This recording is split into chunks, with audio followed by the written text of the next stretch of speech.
11 PM po, bumaba ako at nawawala. Bigla kasing umalis.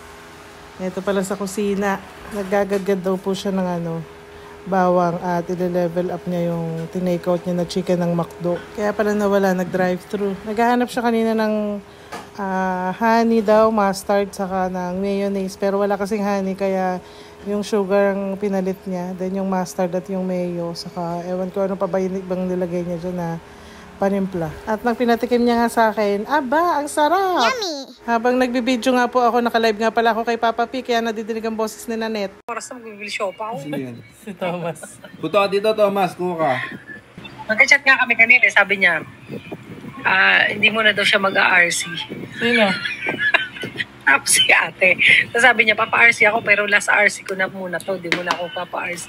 Habang naka-live kasi ko, panay kwento ni Nanette, hindi ko naman mapipigil tong gumagawa ng chicken na to. Ayaw nga nito binibideo eh. Inaano ko lang, tinutsempuhan ko lang na nasa mood. So, yan nga po yung sauce na ginawa niya. Hinalo niya dyan siya sa chicken para daw maiba naman yung lasa. In fairness naman po, masarap yung timpla niya dyan sa Lahat naman ng sauce na ginagawa niya, masarap yung timpla. Kahit na kung ano-ano ingredients lang na available dito sa kusina yung nilalagay niya. Siguro talagang gano'n pag sanay magtimpla. After niyang ma-mix yung sauce doon sa chicken, nilagyan din niya ng parmesan sa ibabaw. Nakita niya kasi may parmesan pa dyan, so nilagyan niya ng parmesan. Oo nga naman, no. Peanut butter mo or cheese. Kasi naman, ba't naman kasi, lumabas pa ba si Jay? Sa McDo, sa bypass. In-upgrade niya lang yung chicken ng McDo. Tom, 24 hours ba yung McDo? Patay. Gusto pala mag-rise sa ating gabi. Ano ba, natatakam.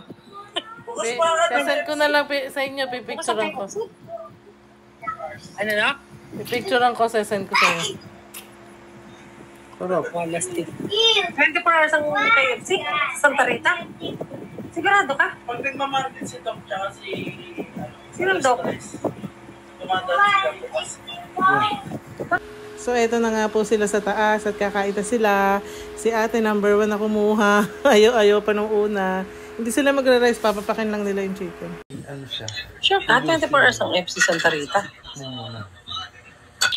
Tapos ka naman. Ha? Mag-isa para kung hindi ka natatakot. Talaga ba? Basta Sila pagkain. dapat matakot sa akin. Hindi para bata eh. Pero may pito. Bata naman talaga Nangunguso eh. Eto nga pala yung kay Kylix at kay AA, tinabi niya para bukas dahil tulog na yung dalawa. That's all for tonight. Thank you for watching, guys. Bye-bye.